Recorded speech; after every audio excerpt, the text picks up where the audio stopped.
Muchas gracias. En primer lugar, a los organizadores, es un honor estar aquí en Argentina. Es un país que yo admiro profundamente desde hace muchos años por muchos motivos, por sus gentes, pero también por su arte y su ingenio, ¿no? Yo creo que Argentina es desde luego desde mi punto de vista, es un polo de atracción intelectual y también artístico que a mí me produce especialmente placer estar en este país y compartir con ustedes algunas reflexiones que seguramente para cualquier argentino se le van a quedar cortas, porque no soy más que un simple europeo y ustedes llevan reflexionando sobre estas cosas mucho más tiempo. Pero yo creo que sí que merece la pena el que reflexionemos juntos, porque mi idea es venir a aprender de ustedes, ¿no? Pusimos este título a la charla y es un título muy ambicioso que seguramente me arrepentiré de haberlo puesto, pero bueno, espero que al final de la presentación pues veamos que a lo mejor puede tener algún sentido. Y empezaré además con la conclusión. Si alguien se quiere marchar después de esta diapositiva, probablemente ya pueda hacerlo. Tiene que ver con una autora, Marina Garcés, que es una filósofa española que desde mi punto de vista está haciendo un trabajo magnífico y que lo aplica esto a la sociedad en general, pero que yo lo he aplicado en concreto a la medicina. Y ella habla de que es necesaria una acción colectiva de rescate que comience con un acto de insumisión, un combate radical contra la credulidad respecto a los códigos y mensajes que la tecnología ha incrustado en el corazón de la medicina. La medicina es una gran empresa racional de la humanidad que en las últimas décadas está empezando a fracasar. Y esto es terrible en muchos términos. El primero es que está fracasando con los pacientes. Estamos consiguiendo medicalizar la vida, estamos consiguiendo conseguir que los pacientes se sientan más enfermos de lo que realmente están. Estamos expropiando su libertad, su capacidad de gobernarse. Estamos diciéndoles que necesitan técnicos, que necesitan tecnología para poder tener vidas productivas. Esto ya es un daño importante. Pero además esto está costando mucho dinero a la sociedad. Hoy en día la medicina se ha convertido en el principal mecanismo para empobrecer a las sociedades. En España donde más gastamos es en sanidad y casi el 30% de lo que gastamos en sanidad está siendo desperdiciado en forma de tecnologías, de medicamentos y de intervenciones sanitarias que no sirven para lo que la medicina se comprometió a hacer, que era generar justicia y generar bienestar y salud. Por tanto, estamos tirando un dinero que es muy precioso para poder invertirlo en otras áreas de la sociedad muy necesitadas de recursos, como es el trabajo digno, como es el medio ambiente, como es la educación. Y por tanto tenemos una enorme responsabilidad los profesionales sanitarios en poder modular la fuerza que tiene la medicina para poder expropiar la riqueza de las naciones y de las sociedades. Así que tenemos que decir, no hace falta tanta medicina. Este es el segundo daño importante que está haciendo la medicina. El tercero tiene que ver con que estamos defraudando a una gran empresa como es la ciencia. Ahora lo vamos a ver, es probable que no haya ningún área de conocimiento científico que tenga tantos sesgos como la biomedicina, y esto es terrible. No es nada de lo que nos tenemos que sentir orgullosos y veremos que todos tenemos parte de responsabilidad en volver a acreditar la ciencia biomédica como una ciencia liberadora, una ciencia que genera un conocimiento objetivo y valioso para la sociedad, un conocimiento que produce progreso, ¿no? Así que tenemos un problema muy importante cuyo análisis no es nada simple. Obviamente a nadie se les escapa que no hay ninguna solución mágica para lo que yo os voy a contar, pero desde luego tenemos que ser muy conscientes de la situación en la que nos encontramos, porque la ignorancia en este momento es muy peligrosa, muy peligrosa. Bien, como digo, estamos en una crisis de la ciencia. La crisis de la ciencia no como sistema de generación de conocimiento, pero sí en su relación con la sociedad. La ciencia está fracasando en su labor, en el papel que ha tenido tradicional en las sociedades occidentales para ser un motor de progreso. Y esto es terriblemente grave. Como veréis, creo que es especialmente grave en biomedicina, pero en general los expertos hablan de que hay un problema, hay una crisis de la ciencia en su relación con la sociedad. Hay muchas evidencias, es una portada del Economist, que está yendo mal con la ciencia. La ciencia no es tan sólida como pensábamos. La ciencia, la gente mantiene la confianza en la ciencia, pero ¿merecemos esa confianza? En el país, la ciencia vive una epidemia de estudios inservibles. Los expertos que hacen una visión panorámica de lo que está pasando con la ciencia en todo el mundo hablan de una crisis generalizada en el gobierno epistémico de la ciencia. Son palabras mayores. No parece que sea ninguna broma de lo que hablan estas personas, ¿no? Y es curioso que esto no sea un debate diario en un ámbito como la medicina que vive de la ciencia, vive del conocimiento. ¿Y cuáles son los motivos? Y esta va a ser un poco mi charla. ¿Cuáles son los motivos de que nos encontremos en una crisis tan profunda de la ciencia y en concreto de la ciencia biomédica? Bueno, hay algunos datos que nos hablan de que algo está pasando, algo grave. Fíjense, cuando dos autores como Chalmers o Glasgow, que son dos de los padres de la medicina basada en la evidencia, nos dijeron en el 2009 en el Lancet que el 85% de todos los recursos dedicados a investigación están siendo desperdiciados, algo grave está pasando. Porque la medicina actúa de acuerdo a un conocimiento, y si ese conocimiento es un conocimiento inservible, es un conocimiento que no está sirviendo para los objetivos de la medicina, algo grave está pasando. ¿Cómo podemos desperdiciar el 85% de los recursos que dedicamos a investigar cuando hay tanta necesidad de investigación? Algo grave está pasando. Glasgow y Chalmers hablaban de 4 grandes áreas en las cuales se está produciendo este desperdicio. La primera, porque investigamos en cosas que no interesan a los pacientes y a las sociedades. Es un conocimiento irrelevante, cuyo objetivo es generar, bueno, pues generar actividad, generar negocio probablemente, pero no mejorar la salud de las sociedades y de los pacientes, ¿no? El segundo es que cuando generamos la investigación hemos conseguido que la investigación sea poco fiable. Tenemos muchos problemas con la metodología experimental. No investigamos bien, introducimos sesgos sistemáticos que hacen que la investigación no sea confiable. En tercer lugar, cuando tenemos esa investigación, la mitad de las veces no la publicamos. Es una investigación, es un conocimiento que se ha privatizado. Un bien común, una empresa común como es la ciencia, la hemos privatizado. Y por tanto los que son dueños de este conocimiento deciden qué conocimiento se hace público. Y por tanto tenemos un sesgo muy importante porque sobrevaloramos los productos que existen en la medicina sencillamente porque no tenemos las evidencias que hablan de que algunos no sirven, ¿no? Esto es tremendamente grave. Pero cuando finalmente se publica, más de la mitad de los artículos científicos no son informativos, informan de manera sesgada de ese conocimiento. Por tanto, tenemos un problema muy importante en toda la cadena del conocimiento. No solamente en la prioridad en la investigación, sino también en la metodología, en la publicación. Y esto es muy grave. Ellos dicen que el 85% se desperdicia, ¿no?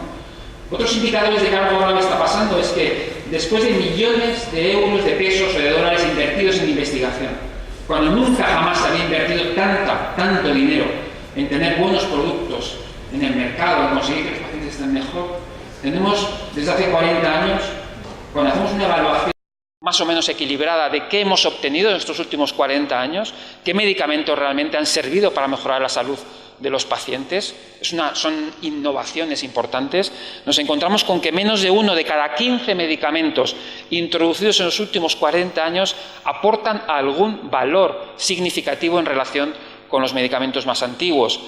Esta es la revista Prescrit, es un boletín farmacoterapéutico muy prestigioso en todo el mundo porque es muy independiente, tanto de los gobiernos como de las empresas farmacéuticas, y ellos dicen claramente que solamente las barritas azules oscuras indican medicamentos que han tenido algún valor añadido. La mayoría de ellos son medicamentos nuevos, pero que no aportan ningún valor añadido sobre los más antiguos, que es igual que nadie los hubiera introducido en el mercado, no hacían falta. Estos son la inmensa mayoría y cada vez más tenemos medicamentos inseguros, medicamentos que no deberían estar en el mercado porque hacen más daño que beneficio. Y cuando comparamos cuál es el estatuto del conocimiento biomédico en comparación con otras áreas de conocimiento, la medicina, la farmacología está en el último lugar. Tenemos una ciencia poco acreditada en comparación con otras áreas, sencillamente porque tenemos demasiados positivos. Casi el 95% de los artículos publicados en las mejores revistas del mundo son positivas, tienen resultados positivos. Esto le quita completamente la credibilidad a la investigación que ahora mismo estamos manejando todos los días para tomar decisiones con nuestros enfermos y también en nuestras sociedades, ¿no? Así que Como digo, tenemos un problema con el conocimiento científico en su capacidad de hacer mejorar la sociedad y tenemos un problema especialmente profundo con el conocimiento biomédico, que es de baja calidad comparado con otras áreas.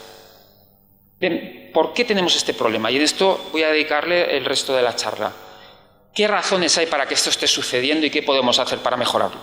Bueno, hay unas razones que tienen que ver con que el conocimiento científico se produce hoy en día en un contexto donde funcionan los científicos, que tienen sus propias reglas, sus propios incentivos, que muchas veces pues, son perversos. Como dicen estos autores, hay unos incentivos que para generar un currículum tienen unas consecuencias particularmente dañinas en la ecología de la producción del conocimiento.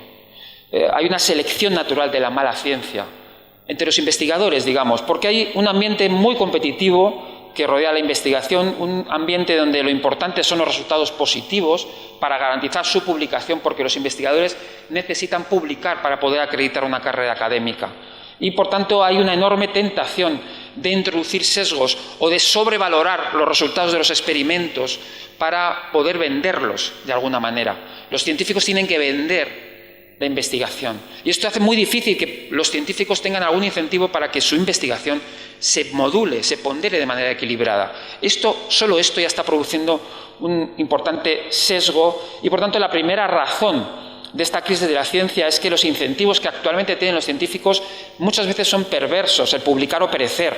Son métricas contraproducentes basadas en el factor impacto de las revistas científicas, por ejemplo, y hay una enorme tentación para introducir sesgos en la investigación. Y esto es un problema que desde luego tiene mucho que ver con cómo nos organizamos en las instituciones de investigación o docentes como es una universidad, donde estamos introduciendo estas maneras de medir la producción científica que cuando se ven de manera agregada están causando un daño importante a la credibilidad de esos productos. Así que algo ya podemos hacer en las instituciones de investigación como es una universidad. Tendremos que sofisticar nuestros instrumentos, porque los que tenemos actualmente son sumamente simples. No están sirviendo para clasificar la aportación de un científico. Esta es la primera razón. La segunda razón es que la medicina, en su alianza con elementos de la sociedad que producen conocimiento, que producen tecnología, que producen medicamentos, hemos vivido varias etapas. 3 etapas fundamentales, yo diría. La primera etapa fue cuando la industria farmacéutica, por poner el ejemplo más concreto, trabajaba de acuerdo con los valores profesionales. Eran los médicos los que decidían qué medicamentos se introducían en el mercado. Y las industrias además tenían un enorme problema para poder, por ejemplo, publicitar sus medicamentos, porque los médicos, la clase médica, los profesionales sanitarios no aceptaban que se introdujeran factores meramente económicos en los medicamentos. Esto podemos decir que empezó a principios del siglo XIX, cuando empezaron las grandes industrias farmacéuticas en Estados Unidos, y probablemente duró hasta mediados del siglo XX. Hasta mediados del siglo XX, la relación entre la medicina y la industria farmacéutica claramente estaba dominada por la academia, por los investigadores universitarios, los laboratorios sin ánimo de lucro y por los criterios profesionales, que eran los que determinaban las prioridades para investigar y qué elementos se introducían dado su valor añadido. Y esto ha sido lo que ha preponderado en gran parte del siglo XX. Esto cambió cuando fue necesario que la sociedad regulara la calidad de los productos farmacéuticos y se crearon las agencias de regulación, y también los avances de la ciencia hicieron que el criterio profesional no fuera el único valioso, que hiciera falta que hubiera otros criterios más objetivos, como es la investigación o como es la regulación para poder garantizar que los productos son de calidad. Esto probablemente es el paradigma que ha dominado esta relación entre la medicina y las empresas farmacéuticas en los últimos 50 años. Fíjense que a partir de los años 80 se produce una gran revolución. La medicina acepta por primera vez que sea el interés económico, que sea el mercado, que sea la iniciativa privada que busca un interés, que es legítimo, el que domine, controle y regule el mecanismo para producir conocimiento. Esto es una novedad. A esto, algún epistemólogo como Javier Echevarría le ha llamado la revolución tecnocientífica. A partir de los años 80 se produce una revolución científica que no obedece a la invención de ningún medicamento milagroso o una nueva teoría científica. Obedece a un nuevo contexto en el que se genera el conocimiento biomédico. Es un contexto donde el capitalismo entra en el núcleo mismo de la actividad científico-tecnológica y cambia los objetivos de la ciencia, los modos de organización de la investigación y los criterios de valoración de los resultados. Como saben ustedes, a partir de esos años 80, esto no es casualidad, se producen grandes cambios socioeconómicos que cambian el modelo político y económico del planeta, una nueva economía globalizada y que tiene como prioridad, digamos, el que el conocimiento y la innovación sea una iniciativa privada, no sea una iniciativa gubernamental como hasta entonces había sido, con presupuestos públicos, sino que sea el mercado y sus mecanismos los que consigan más productos y además más eficientes y más innovadores. La Organización Mundial del Comercio se creó en los años 80, 90, leyes como la Bayh-Dole que permitía que los laboratorios académicos pudieran patentar las moléculas que habían desarrollado con fondos públicos y pudieran vendérselo a empresas privadas. En los tratados de libre comercio para proteger la propiedad intelectual, los medicamentos se consideraron un producto de mercado como las aspiradoras, exactamente igual. Y todo esto con el objetivo de tener más y mejores medicamentos, más y mejores tecnologías en el mercado a disposición de los enfermos. Yo creo que con la idea de que esto iba a funcionar, que era un sistema que iba a funcionar. Como digo, la revolución tecnocientífica hace que la iniciativa privada sea la más importante, que la innovación sea encerrado en vez de la cooperación que había dominado la investigación hasta entonces, que los retornos estén basados en el monopolio que establecen las patentes y que, por tanto, el marketing, publicitar, vender el conocimiento y, por tanto, la investigación sea mucho más importante que había sido nunca. Antes la investigación, los nuevos productos se vendían por su utilidad. Lentamente iban introducidos en el mercado según lo iban utilizando los médicos porque veían que era eficaz. Ahora ya no, hay que venderlo todo cuanto antes porque hay unos años en los cuales se puede explotar la patente. Por tanto, la industria tiene mucho incentivo en publicitar, sobrevalorar sus productos para que los médicos los prescriban, ¿no? Y desde luego la necesidad del beneficio en el corto plazo, que esto no tiene nada que ver con cómo valoramos los beneficios los profesionales. Es un beneficio siempre en el medio plazo, prudente, vamos a ver, no sabemos. No, las empresas no tienen este incentivo. Las empresas pretenden, por supuesto, legítimamente conseguir beneficios cuanto antes, pero en esto chocamos, no tenemos los mismos fines, ¿no? Y esto tenemos que ser conscientes. Así que esta introducción del mercado, insisto, para mejorar la capacidad de la sociedad en producir medicamentos y tecnologías, ha producido enormes distorsiones. Este es un libro del 74, creo que es. Cuando intentamos que los resultados científicos sean como los bienes materiales en su producción, esto siempre es peligroso para la calidad de esos productos. Porque la investigación es una actividad artesana, fundamentalmente donde tiene que haber un compromiso con la objetividad. Y si hay intereses económicos que pretenden, por ejemplo, que investiguemos lo más rápidamente posible o de la manera más barata, eso repercute claramente en la calidad del producto que finalmente vamos a tener, ¿no? Peter Gotch, en este libro, que por cierto tiene una introducción del profesor Laporte, habla de que el control de la medicina por el mercado no está respondiendo ya a las necesidades de los enfermos. No es compatible ni siquiera con una práctica médica ética. Estas son palabras mayores. El imperativo económico de los beneficios no está produciendo los beneficios sociales que prometían los defensores del libre mercado cuando en los años 80 cambiamos. Hicimos esta revolución tecnocientífica, insisto, con buenas intenciones, pero después de 40 años tenemos que hacer un balance y el balance no está siendo en absoluto positivo. Bien, y claro, esta capacidad de los poderes económicos para interferir en la investigación se puede también trasladar a su capacidad para intervenir y para influir en las agencias reguladoras, que eran, digamos, la parte pública de la administración encargada de que los productos que llegaban al mercado fueran seguros y fueran efectivos, ¿no? Este es un libro muy importante, son dos sociólogos británicos que estudiaron qué ha pasado en las dos agencias reguladoras más importantes del mundo, que es la FDA y la EMA europea, en los últimos 30 años.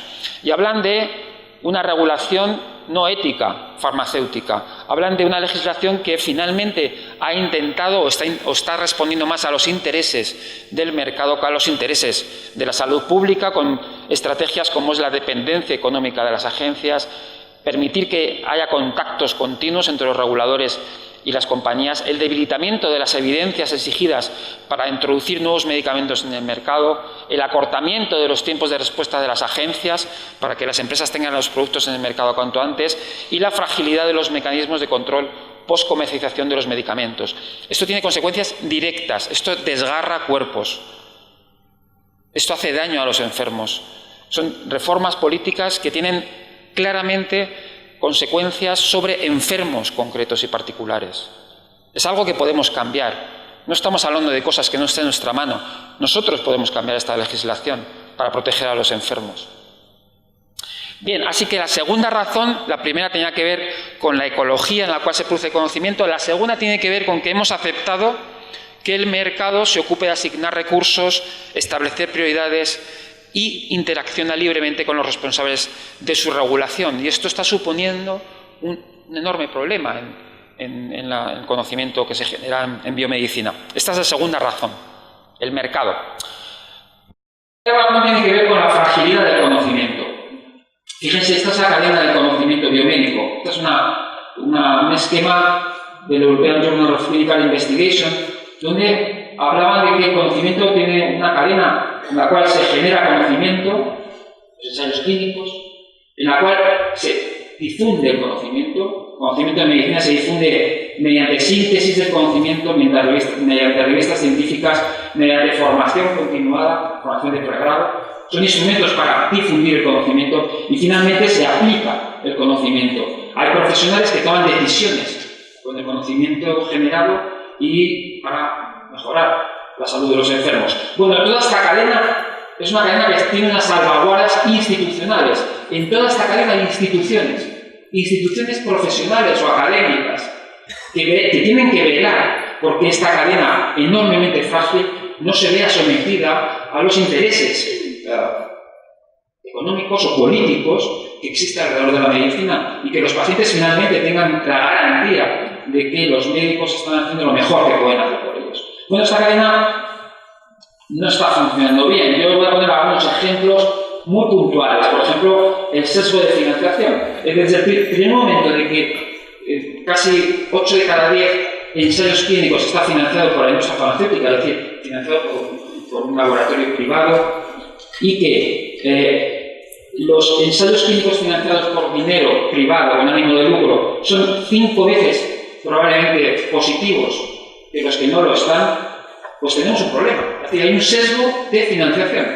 Tenemos que sospechar de cualquier investigación financiada por la industria farmacéutica que tenga ánimo de lucro, porque son 5 veces más probablemente positivos. Hay autores que hablan de que hay que bajar la calidad del conocimiento producido con investigación con ánimo de lucro. Directamente hay que bajar la calidad, independientemente de la metodología, simplemente por estar financiado. Claro, esto es terrible. Esto es terrible, ¿no? Y añade, introduce una gran fragilidad, ¿no?, en el conocimiento que tenemos que utilizar los profesionales. En la difusión del conocimiento también tenemos muchos problemas porque, como decía Richard Smith en el 2005, las revistas científicas, las más prestigiosas del mundo, son utilizadas por la industria farmacéutica como un instrumento de publicidad, porque se acepta publicar artículos subóptimos que claramente tienen problemas metodológicos, pero se publican. Las revistas permiten esto. La revisión por pares no está funcionando para poder filtrar la buena ciencia. Y además, las sociedades científicas, que son muy importantes porque son las encargadas de sintetizar el conocimiento, de elaborar las leyes de práctica clínica, de decirle a los políticos por dónde deben ir las cosas. Lamentablemente, en el año 2000, estos autores, Pellegrino y Relman, editor del New England y un filósofo de la medicina, de la bioética muy importante, daban este artículo, publicaban en el JAMA diciendo la influencia dominante en las asociaciones profesionales es económica. Y esto es un problema gravísimo. No puede ser que una sociedad científica tenga una finalidad económica, porque esto va contra la garantía que necesita la sociedad de que las sociedades científicas velan porque el conocimiento sea objetivo, sea un conocimiento valioso. Esto ya no está pasando. En España, cuando hay noticias como que Coca-Cola subvenciona sociedades médicas que deben alertar contra la obesidad, es un motivo de escándalo. Es un escándalo. La población no entiende eso. ¿Cómo puede ser? Cuando la Sociedad Española de Pediatría subvenciona o aparecen productos que son claramente dañinos para los niños, que producen obesidad infantil, y tiene el logotipo de una sociedad científica que tiene que velar porque los niños estén sanos, ¿no? Esta es la Sociedad Española de Dietética, que patrocina este producto muy sano, o, por ejemplo, la Sociedad Española de Arteriosclerosis, que patrocina los donuts. Esto es muy difícil de explicar a la sociedad. Aquí solamente hay interés económico. Porque la gente cuando va a la tienda y ve que un donut tiene una etiqueta de una sociedad científica, dice, ah, pues no es tan malo como nos habían dicho. Están utilizando el logotipo de la sociedad para vender más donuts. ¿Cómo podemos los médicos aceptar esto? ¿Por qué las sociedades científicas aceptan este modelo? ¿Cómo explicamos el compromiso que tenemos con ellos, con la sociedad, de proteger conocimiento, de proteger, digamos, de estos excesos del mercado, ¿no? Pues no lo estamos haciendo, en realidad nos hemos convertido en un elemento más, una correa de transmisión de los intereses económicos. Yo creo que esto es una renuncia a proteger a la sociedad en esta alianza moral que tenemos con la sociedad, ¿no? Que confía en que los profesionales sanitarios seamos capaces de filtrar esto. Bueno, esto añade una enorme fragilidad también a ese conocimiento. Si no somos conscientes de estos intereses, no vamos a poder gestionar el conocimiento adecuadamente. Vamos a ser ingenuos y la ingenuidad hoy en medicina la pagan los pacientes. No tenemos otro remedio más que ser críticos. No tenemos otro remedio. Bien, claro, las guías de práctica clínica, fíjense, por ejemplo, detrás de todo el mercado de antidiabéticos y polipemiantes hay 82.000 millones de dólares en todo el mundo. Cuando la Sociedad Americana de Cardiología o de Medicina de Familia tiene que hacer una guía de práctica clínica, la industria tiene 82.000 millones de dólares detrás de interés en posicionar a sus expertos para que en esa guía de práctica clínica sus productos queden mejor que otros. ¿Cómo podemos enfrentarnos a este poder económico? 82.000 millones solo con antidiabéticos y polipemiantes. ¿Qué podemos hacer contra esto? Es muy difícil, muy difícil. Así que la consecuencia es que la mitad de las guías de práctica clínica tienen efectos metodológicos graves. Las guías de práctica clínica es en lo que nos basamos los médicos para tomar decisiones todos los días con los enfermos. Tienen problemas graves. No están bien ponderados los productos. Estamos manejando un conocimiento que no está bien equilibrado. Y esto lo pagan los enfermos, no lo pagamos nosotros. Lo pagan los enfermos, lo pagan las sociedades. Bien, la tercera, digamos, aspecto de la cadena de gestión del conocimiento donde tenemos la fragilidad, desde luego, es cuando tenemos que tomar decisiones los profesionales sanitarios. Miren, los profesionales sanitarios, no hay ningún mito, como decía el profesor Laporte, más importante, más definitivo, ese que dice que a nosotros no nos afectan las estrategias comerciales de la industria farmacéutica. Esto a cualquier compañero que le pregunte, le dice, bueno, aquí lo que hay que preguntar en este experimento, preguntar a unos médicos, le preguntaron, ¿usted cree que le influye las estrategias comerciales de la industria? ¿Le influye ver a un representante, irse a comer con él, que te invite a un viaje, a un congreso? Los médicos decían, no, 60% a mí no me influye. Y cuando le preguntaban a ese mismo médico, ¿y usted cree que le influye a su compañero? Y decía, sí, a mi compañero sí. Es para reírse, ¿no? Pero es un sesgo patético, ¿no? De un escotoma, ¿no? Que tenemos. Ahora, los médicos justificamos nuestra relación continuada con la industria porque tomamos decisiones enormemente comprometidas éticamente todos los días. Estamos acostumbrados a tomar decisiones éticas a favor de los enfermos. Y por tanto, nos cuesta mucho reconocer un aspecto tan crematístico como esa coger con una industria farmacéutica nos va a influir en que tomemos una decisión u otra con los medicamentos. Esto nos cuesta mucho introducirlo en nuestra manera de pensar. Es porque tenemos un narcisismo muy importante, somos una profesión con un enorme prestigio social y muy querida por la sociedad.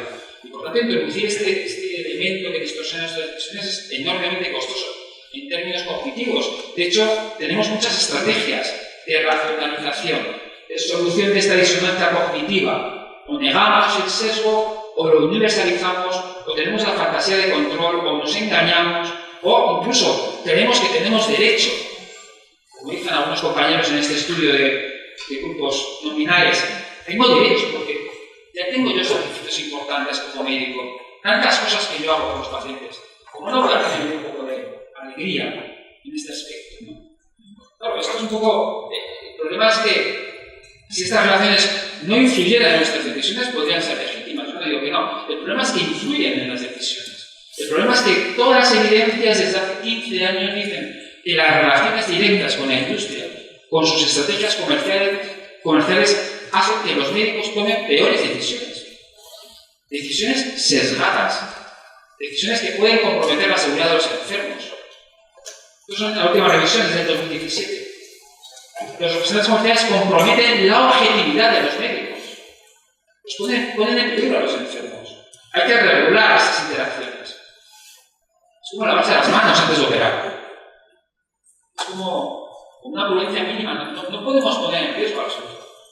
Tenemos que protegerlos. Y la industria farmacéutica, sobre la relación continuada, despreocupada, alegre que tenemos los médicos en general con la industria farmacéutica, pone en peligro a los enfermos. Tenemos una obligación profesional de modular esas interacciones. Bien, la tercera razón, por tanto, hemos hablado de la primera razón, que tiene que ver con la ecología, en la que se produce el conocimiento, el mundo de los científicos. La segunda razón tiene que ver con la capacidad del mercado, que hemos adoptado la revolución tecnocientífica como un modelo para producir conocimiento. La tercera razón tiene que ver con la fragilidad de la cadena del conocimiento, que debe estar protegida por instituciones que no están haciendo su trabajo. Está fallando el gobierno de las instituciones que protegen la cadena del conocimiento médico. Por tanto, también tenemos en ese ámbito mucho que hacer. Ahora veremos, ¿no? Bien. Fíjense que lo que estamos introduciendo es una enorme incertidumbre técnica. No es viable el conocimiento que gestionamos todos los días, porque hay problemas científicos, problemas regulatorios y problemas institucionales que desde luego tenemos que abordar. Y cosas se están haciendo. Tengo que decir, esto es un debate en todo el mundo y que hay instituciones que están trabajando esto de manera seria. Pero también tengo que decir que es un debate que llega a una minoría de profesionales. La mayoría de los profesionales siguen cómodamente en este paradigma sin sospechar que estamos encima de un polvorín, encima de un carril de pólvora, ¿no? Que puede explotar en cualquier momento. Se están haciendo esfuerzos para mejorar el gobierno científico. Aquí pongo algunos ejemplos, por ejemplo, el Comité Internacional de Editores de Revistas Médicas, que intentan que las publicaciones tengan unos criterios de calidad, la iniciativa Consort con los ensayos clínicos. Hay iniciativas institucionales para financiar la investigación de una manera que produzca mejor conocimiento. Nosotros en Nogracias hemos hecho, por ejemplo, unas recomendaciones para que las sociedades científicas se puedan relacionar con la industria farmacéutica sin comprometer su independencia. Y hay esfuerzos regulatorios. Desde luego, el mal original tiene que ver con las patentes. Se están buscando nuevos modelos para proteger la propiedad intelectual de los medicamentos, distintos a los que utilizamos para proteger aspiradoras, porque es distinto, claramente, y porque el modelo de las patentes está causando una distorsión muy importante en toda la cadena, ¿no? Hay que cambiar este incentivo. Hay que premiar la iniciativa privada de otra manera, distinta a las patentes. Y, bueno, hay otras iniciativas regulatorias importantes, como la iniciativa All Trials, que quiere decir que los resultados de los ensayos clínicos sean publicados y no haya un sesgo de publicación. Quiero decir tres cosas muy puntuales en las iniciativas que existen para poner mejoras. Lo primero es que me parece a mí un grave error resumir todo en que es un problema de corrupción. Esto me parece un grave error, y además me parece un grave error que algunas iniciativas que pretenden mejorar todo vaya como una superioridad moral diciendo que hay corruptos que están haciendo que todo este sistema esté fracasando. Yo creo que no es un problema individual, no es un problema de corrupción, es un problema sistémico, es un problema, una deriva institucional, hemos llamado nosotros en Nogracias. Es una situación donde unos intereses que muchos consideran legítimos están distorsionando los fines de la medicina. Por tanto, es muy complicado buscar grandes culpables, incluso la industria farmacéutica es difícil decir. Es fácil llamarle el malo de la película, pero yo creo que tampoco sería justo eso. Es un problema claramente sistémico. Por tanto, resumirlo en un problema de corrupción no ayuda y genera muchas defensas, muchas resistencias que hacen que el discurso que podamos utilizar para cambiar las cosas no sea bien apreciado por muchos compañeros que se sienten atacados o señalados cuando alguien dice que es corrupto directamente porque se va a comer con ellos, es auténtico. Así que este sería el primer mensaje. El segundo mensaje es que desde luego no es solo un problema médico, es un problema social. Garantizar la independencia profesional no es un problema médico de los médicos individuales, es institucional y es social. necesitamos instituciones profesionales fuertes, comprometidas en la protección del juicio médico y de la objetividad, del conocimiento. Y también necesitamos activar instrumentos políticos. Tiene que ser la autorregulación ética, pero también la política, que genere un marco en el cual las decisiones de los médicos estén fundamentados en un conocimiento lo más objetivo posible. No podemos pensar que nosotros, los médicos, que las instituciones médicas o sanitarias tienen las claves para solucionar esto. Tenemos que pedir a los políticos y a la sociedad que se conciencie de este problema y que nos ayuden con regulaciones y con leyes. Nosotros no podemos, desde luego. Lo tercero es que tenemos un desarme político en las instituciones médicas. Porque cuando un médico como yo dice que la industria farmacéutica está generando un conocimiento distorsionado, me dicen, usted tiene un sesgo ideológico con la empresa privada. Usted no está a favor del mercado. Usted tiene unas ideas políticas que están impidiendo su juicio y por tanto está yendo contra unas iniciativas privadas que pueden ser valiosas en muchos aspectos. Igual que cuando decimos que los gobiernos deben meterse en las decisiones profesionales también lo justo, porque tienen también sus intereses. Claro, es un desarme político, porque nos quedamos desnudos, decimos, no sé, pero ¿cómo lo explico? ¿Cómo explico que no es un problema ideológico? Porque es fácilmente acusable. Por lo tanto, creo que es muy importante que desarrollemos otra narrativa. Es una narrativa que tiene que ver con el profesionalismo. Esto es lo único que nos puede salvar de este desastre político. Tenemos que ser conscientes de que somos profesionales y tenemos que proteger a los ciudadanos de los excesos del mercado y también de los excesos de las administraciones públicas, de las organizaciones sanitarias que tienen también sus propios intereses. En el fondo, hemos de renunciar a nuestros privilegios, porque esta situación para los sanitarios es sumamente positiva. Tenemos muy pocos problemas. Tenemos el reconocimiento de la sociedad, tenemos el reconocimiento, digamos, nos consideran científicos, personas que gestionamos conocimiento, por lo tanto, tenemos todas las ventajas de estar en un sistema que finalmente está generando una distorsión. Y esto no es fácil. Cuando una élite, como son los profesionales sanitarios, tienen que renunciar a privilegios, esto es muy difícil. Así que yo creo que esta reflexión es especialmente importante entre los médicos porque tenemos que renunciar a gran parte de nuestros privilegios. Bien, ¿cuánto tiempo llevo? 40 minutos. Vale, yo voy a calcular una hora. ¿Les parece bien una hora o están ya ustedes agotados y ya piden un paz?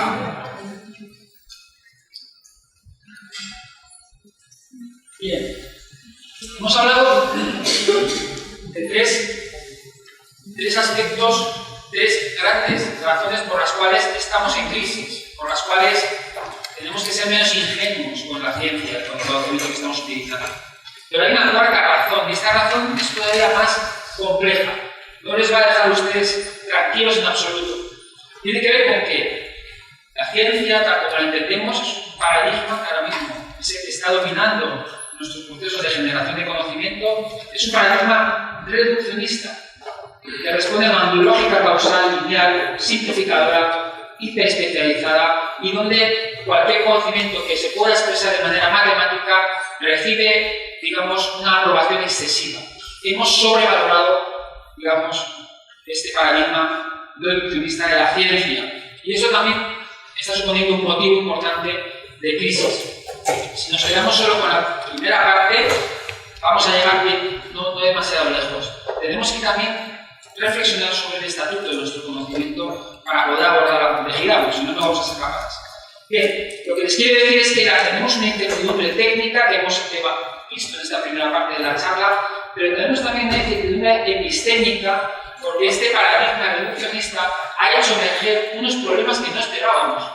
No esperábamos que el reduccionismo nos llevara a una situación donde estamos medicalizándolo todo, donde a través de investigación reduccionista conseguimos justificar que prácticamente todos somos enfermos. No pensábamos que esto nos puede llevar al sobrediagnóstico, a que diagnostiquemos cada vez alteraciones de la normalidad más chiquititas que no tienen ninguna consecuencia para los pacientes, pero a los cuales etiquetamos. Esto es una consecuencia directa del reduccionismo.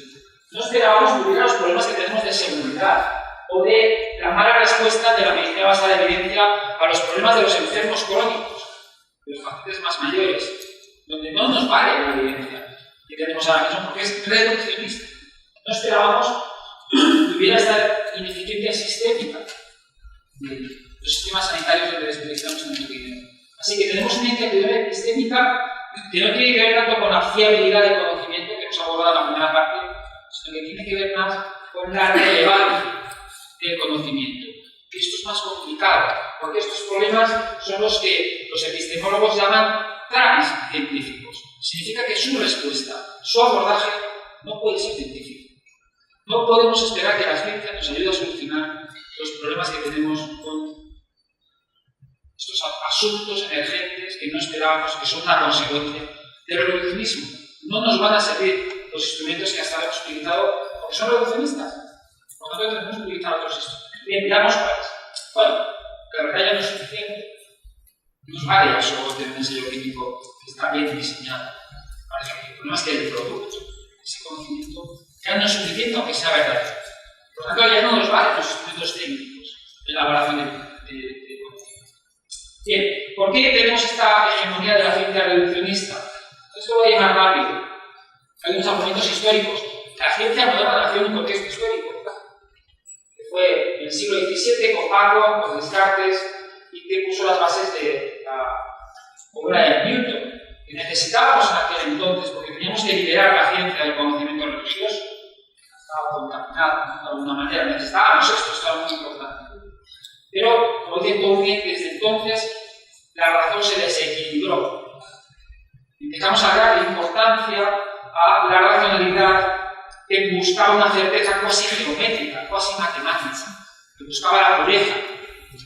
Y esta, digamos, iba en contra de cómo se habían tomado decisiones hasta entonces. La racionalidad hasta entonces no buscaba la lógica matemática, sino que buscaba los buenos argumentos, era más que platónica, era aristotélica. Y en Europa necesitábamos también, aparte de por liberar el conocimiento de la contaminación espiritual o de los dogmas, pues había un problema político. Después de la guerra de los 30 años que arrasó Europa, necesitaban los estados-nación que nacieron en aquella época, necesitaban tener algo que justificara su existencia que no fuera Dios. Fue conocimiento científico, de alguna manera. El conocimiento científico está en la base de los estados-nación, estados que están fundamentados en una racionalidad pura, la racionalidad pura, que no necesita ninguna otra justificación, ¿no? Así que hay razones políticas que están en la base de que hayamos aceptado este paradigma, esta manera de ver la realidad reduccionista, y que los médicos no aceptamos fácilmente. Fíjense que la revolución científica ocurrió en el siglo XVII y en el siglo XIX los médicos todavía decíamos que la certeza matemática no puede ser un procedimiento, no se puede buscar en el médico. Los médicos se daban cuenta que no es tan fácil trasladar la certeza que sí que habíamos dado a la física. No es lo mismo la física que la medicina.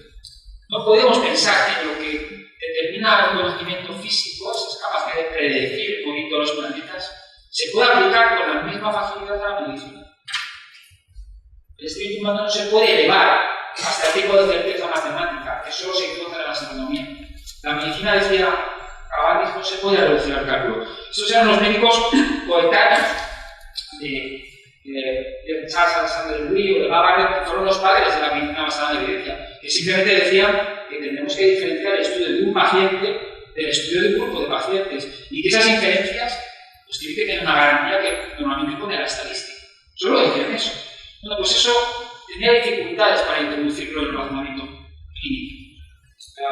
Y no fue hasta 1946 cuando elaboramos por primera vez un sistema para evaluar las intervenciones de una manera científica. Hablamos de que había pasado casi 2 siglos desde la revolución científica. La medicina no aceptó la revolución científica y su manera de reducir la realidad porque veía que era difícil de encajar en las decisiones con pacientes individuales. Pero fíjense que después de que Crawford Hill publicara el primer ensayo clínico con la estreptomicina, en el British Medical Journal se podían leer estas frases. El ensayo clínico llega a sustituir los valores humanísticos y clínicos por fórmulas matemáticas, degrada a los pacientes, los convierte en recojos, en una chapa.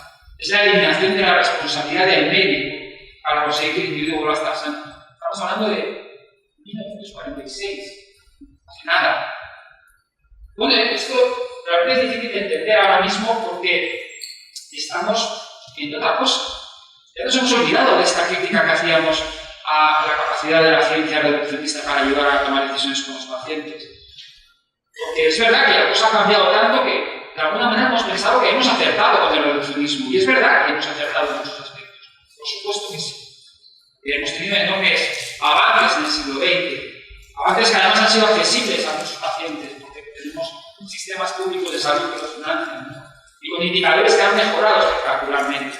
Claro que había razones para el optimismo. Parece que habíamos acertado con introducir esta ciencia reduccionista en la medicina. Y desde luego la medicina basada en evidencia fue el intento definitivo de equilibrar las cosas. Porque la medicina basada en evidencia estaba la experiencia del profesional, estaban los valores de los enfermos y estaba la ciencia.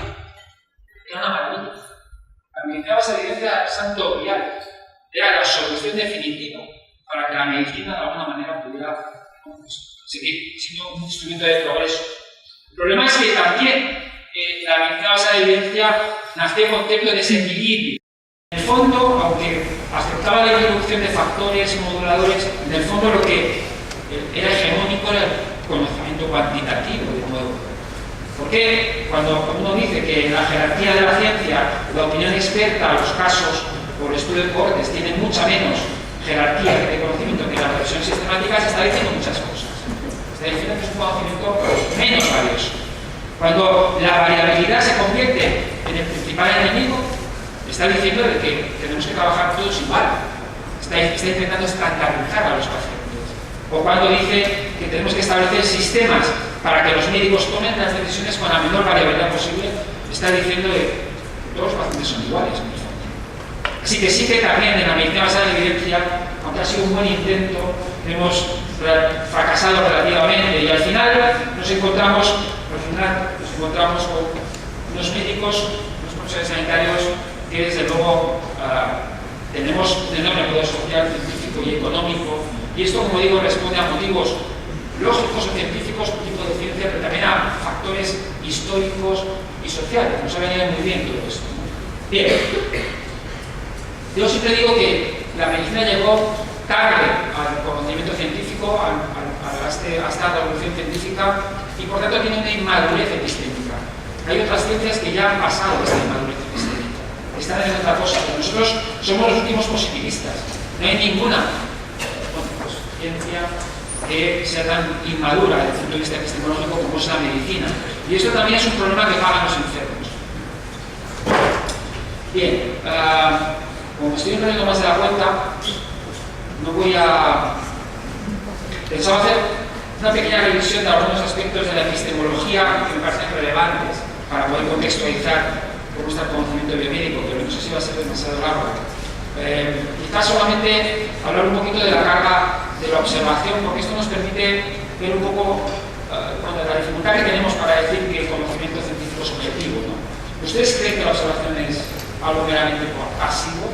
¿Ustedes creen que la mente profesional es un espejo de la naturaleza? Un espejo objetivo. ¿Creen que no? Bueno, eso es porque son argentinos. La mayoría de los españoles dicen que sí, como no. Lo que veo es objetivo. Ustedes tienen mucho avanzado. Claro, esta figura depende de lo que queramos ver. Vemos una copa, vemos dos caras enfrentadas, aquí vemos una joven o vemos una señora mayor. ¿No? Aquí vemos un conejo o vemos un pato. Pero es lo mismo. E incluso el contexto es muy importante. Estas líneas exactamente iguales. Pero el contexto hace que sea muy difícil que las veamos iguales. Es decir, la observación me parece que sea pasiva. Porque viendo lo mismo podemos interpretar diferentes cosas, ¿no? Esto en ciencia nos ha llamado a que tenemos que aprender a ser observadores, que la imagen no está determinada solo por lo que de alguna manera aparece en nuestras retinas, que hay un elemento teórico que es previo.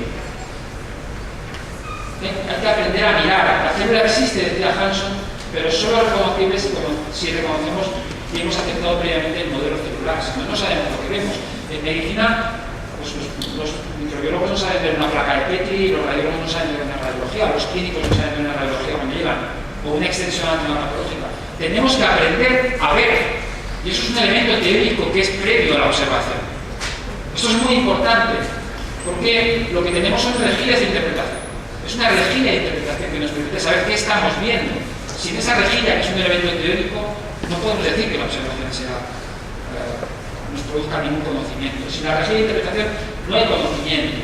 Fíjense que esta es una radiografía y todo el mundo analiza con una rejilla clínica, analiza los campos pulmonares, las cavidades cardíacas, los aspectos óseos. Esa es nuestra rejilla, la más obvia. Cuando sabemos que esta radiografía es de Marilyn Monroe y que alguien pagó $45.000 por ella, nos cambia la rejilla. De hecho, es muy probable que cuando quite este cartel intentemos ver otras partes de la radiografía y antes habíamos prestado menos atención. Los tejidos blandos. Los tejidos blandos no eran tan importantes en la rejilla anterior, pero ahora hemos puesto otra rejilla, sencillamente porque alguien nos ha dicho, miren esta radiografía mejor, porque es de Marilyn Monroe. Así que cambiamos automáticamente a la rejilla cuando observamos. La observación es una organización de la visión y esa organización responde a construcciones que son individuales pero también son sociales. Es decir, la MB, por resumir, es una manera de mirar la realidad. Es cuando el médico elige la MB como parrilla de interpretación de la realidad, está seleccionando, está estructurando el escenario clínico de acuerdo con unos intereses y unos fines que han sido elegidos individuales socialmente. La MB no es un espejo de la naturaleza. Podemos decir que es una herramienta, pero que nos simplifica la realidad, porque además es que es inevitable simplificar la realidad. Pero tenemos que ser conscientes. La perspectiva, como decía Ortega y Gasset, es uno de los componentes de la realidad, no es su deformación, es su organización. Claro, esto es muy importante en medicina, porque nosotros hemos acogido a la MB con enorme entusiasmo, porque nos ha prometido reducir la incertidumbre. No hay nada que más preocupe a los profesionales que la incertidumbre. Y si hay una herramienta que nos dice se acabó la incertidumbre, claro, la cogemos con entusiasmo, pero esto tiene enormes costos para los enfermos, porque pasamos de un contexto clínico que es donde vemos a los enfermos los vemos en un contexto donde las variables nunca están bien definidas, son dependientes unas de otras, donde los valores es la identidad, donde lo que tenemos es complejidad, y automáticamente pasamos a un contexto técnico, que es el que nos da la evidencia. Es un sistema cerrado, donde las variables están bien definidas, son independientes unas de otras, donde los valores relevantes son la coherencia y la simplicidad. Es decir, elegimos el rigor. Claro, ¿quién no quiere ser riguroso? Todos queremos ser rigurosos. Pero los pacientes no necesitan rigor, necesitan relevancia. Esto es otra cosa, porque con el rigor respondemos a la pregunta: ¿baja este fármaco con colesterol? Y lo buscamos la respuesta en una guía de práctica clínica. La relevancia, este terreno pantanoso donde vienen los pacientes con sus problemas, es responder a la pregunta: ¿cómo puedo mejorar la salud de este enfermo? Esto no tiene que ver con el rigor. Esa respuesta no está en la guía de práctica clínica, está en un encuentro clínico. Hay que integrar muchas otras cosas distintas a la vida. Y si no entendemos esto, pues nos seguiremos comportando, como dice Morin, como omnipotentes desvalidos, porque finalmente acabamos simplificando las situaciones clínicas para que encajen en el conocimiento teórico que tenemos. Pero siempre que el médico, el profesional sanitario, intente mantener su sensación de experto, va a ser a expensas de los intereses del paciente. Los pacientes no quieren expertos que sean rigurosos, quieren expertos que les produzcan, que hagan, que tomen decisiones que sean relevantes para ellos. Esto es un salto epistemológico muy importante. Bien, estas son las anomalías del conocimiento que tenemos en el actual paradigma, pero voy a ir mucho más rápido. Yo estudié que hacer un informe epistémico de la situación y voy a acabar en 5 minutos. ¿Sí? Diría que la medicina está dominada por el paradigma tecnocientífico, que es reduccionista, es una rejilla de interpretación, que es útil, que es necesaria, que tenemos que seguir trabajando con ella. Yo no estoy yendo contra la MB, pero que tenemos que ser conscientes de sus limitaciones. Porque está estableciendo qué es o no relevante, cómo definimos los problemas y cómo los abordamos. Los factores científicos de este paradigma reduccionista, porque hemos conseguido cosas importantes, no digo que no, y los factores no científicos, la tecnociencia, el mercado, corporativos, el poder profesional, los políticos, los sociales, hacen difícil que cambiemos de rejilla de interpretación. Ahora mismo va a ser muy complicado que podamos introducir estos factores críticos en el conocimiento, porque hay muchos intereses en que esto no suceda. Yo creo que es necesario adoptar un nuevo modelo de gobierno epistémico que consiga integrar reduccionismo y holismo. Bien, como digo, voy a terminar. Fíjense, no se trata tanto de construir nuevos sistemas teóricos, como dice Tocqueville, sino de delimitar las pretensiones de las teorías que tenemos actualmente. Se trata de que seamos conscientes de las limitaciones de la EPB, que no pensemos que es una Biblia, que es como una especie de recetario de cocina, que si ponemos los ingredientes adecuados va a salir un buen producto. Esto no es así. No es así. Hay que poner fin a estas pretensiones exageradas de estas teorías universales. Bueno, yo creo que podríamos establecer un mapa del conocimiento en medicina, ¿no? Un mapa donde hay aspectos técnicos. Recuerden ustedes que empezamos con la crisis de la ciencia biomédica. Hay aspectos técnicos que tienen que ver con la fiabilidad, que nos obligan a tomar decisiones en el ámbito de lo científico, de lo institucional, de lo regulatorio. Pero también hay problemas en el ámbito de lo epistémico, que necesitamos también mejorar el gobierno clínico y el gobierno de la participación extendida.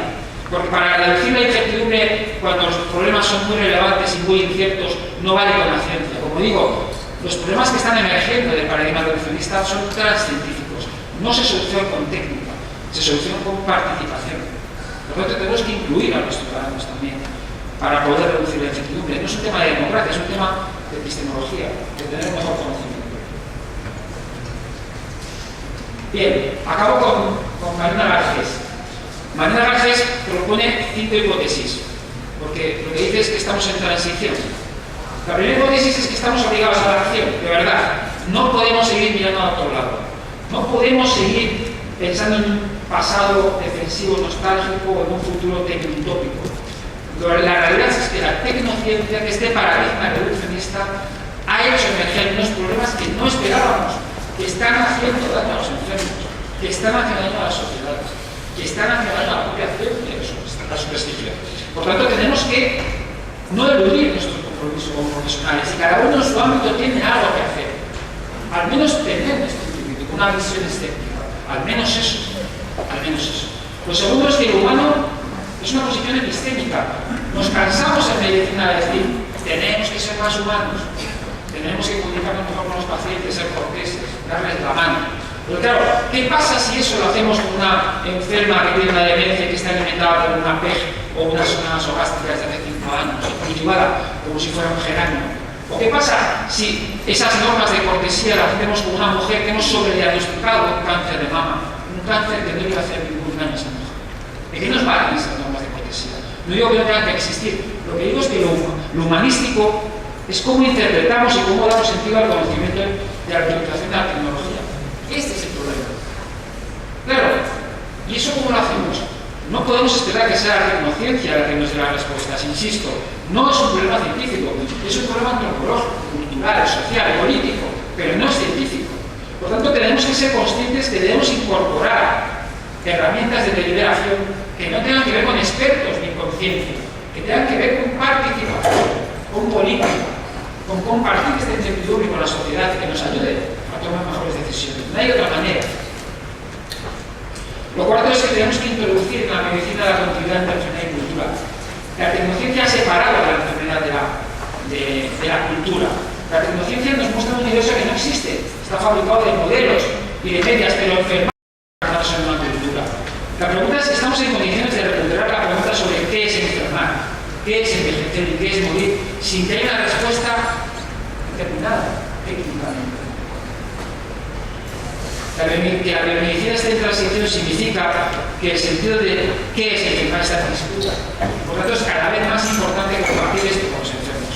Esto es una obligación no solamente ética, no solamente democrática, sino también epistemológica. El progreso en medicina ya no es lo que era.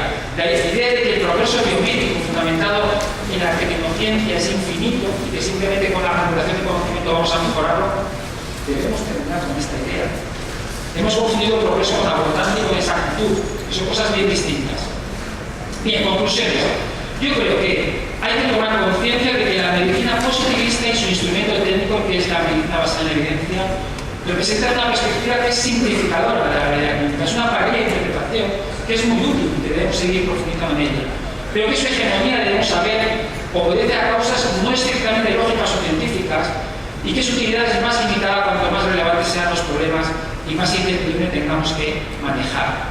La segunda es que la incertidumbre no es irreductible y que los problemas emergentes de la biomedicina no necesitan más ciencia, sino más instrumentos políticos que incorporen otros saberes distintos a los tecnocientíficos, antropológicos, culturales, ecológicos o espirituales, para tomar decisiones que ponderen por encima de valores como la simplicidad, la reconocibilidad, la exactitud, los de equidad, emancipación y sostenibilidad. Esos son valores que no vamos a encontrar respuestas en la tecnociencia.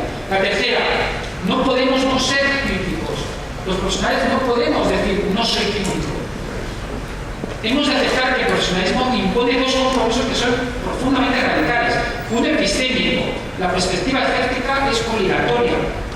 Asumir que tenemos un discurso simplificador es útil, pero es una simplificación. Asumir que tenemos inevitablemente sesgos e intereses. Y de esa posición podemos intentar modularlos. Si pensamos que no es imposible, la ignorancia de la ignorancia es la peor de las ignorancias. Y el segundo compromiso radical es moral. Las necesidades de los enfermos, de las comunidades y de las sociedades nos impone renunciar a privilegios. Esto es muy difícil.